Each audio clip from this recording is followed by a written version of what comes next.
These fluorescent light fixtures were a budget lighting solution when I built the shop, and I've come to regret them ever since. A few weeks ago I got so frustrated I ripped them out. No, literally, I ripped some of the wires out of the ceiling and I'm not sure where they go.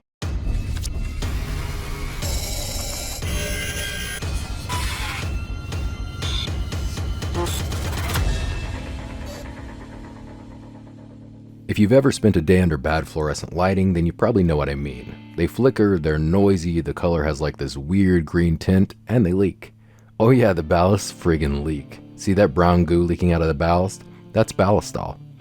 A whole bunch of gun nerds just lost their minds. I'm joking, it's not ballastol. It's actually the liquefied potting material from the ballast overheating, but either way, it's pretty gross.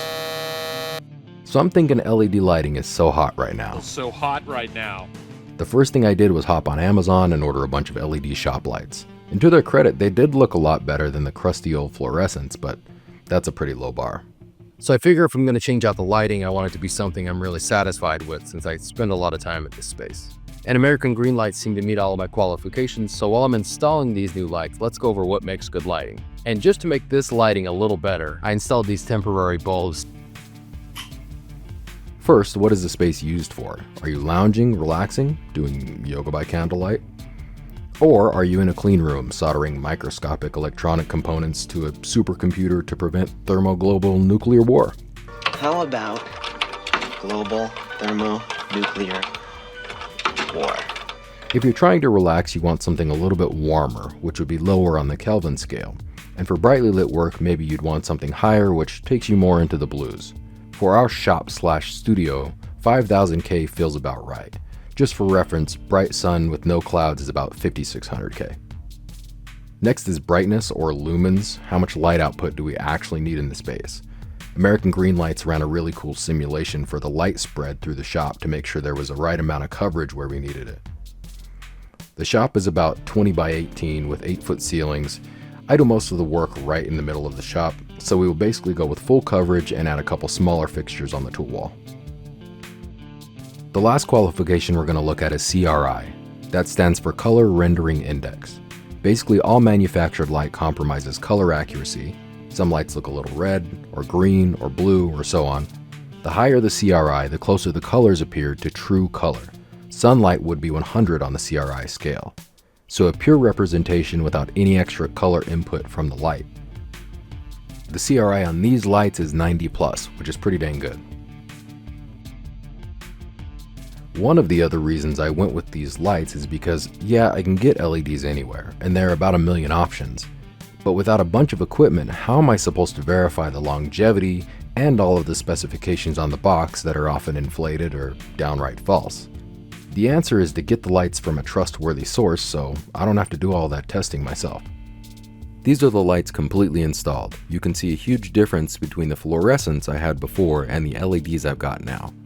I also took a quick sample of the Amazon LEDs just to compare.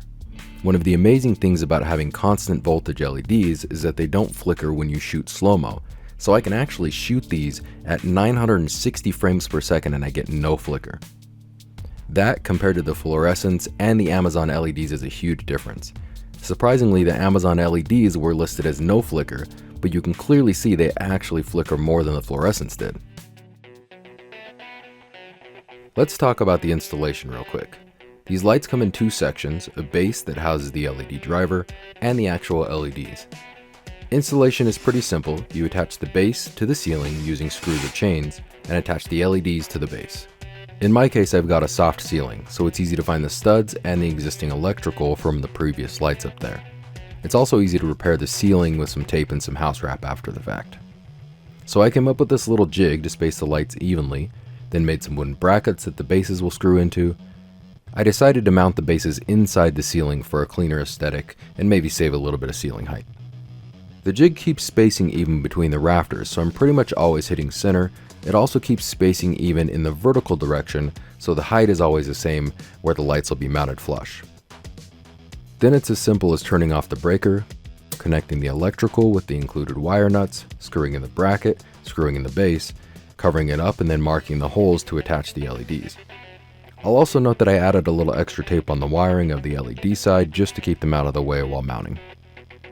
The LEDs actually slide into a little slotted tab on one side, which is nice because you can hold it with one hand and put it up and it's not just floating in space. The LED is attached with a little wire connector clip and screws in with 4 screws.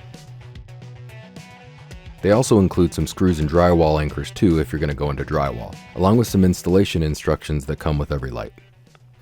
To be honest, this is way more information than the average person would think about when going to choose some dumb old lights. But if you need a color accurate workspace, or the minute you pick up a camera, lighting turns into a completely different science, of which we've just kind of scratched the surface in this video. Hopefully this helped to shed a little bit of light on how to choose lighting for your next project. I want to thank American Green Lights for sponsoring this lighting install. I'll have the information down in the description below. Don't forget to like and subscribe, and until the next video, you guys have a good one. Your workspace, or that's bad.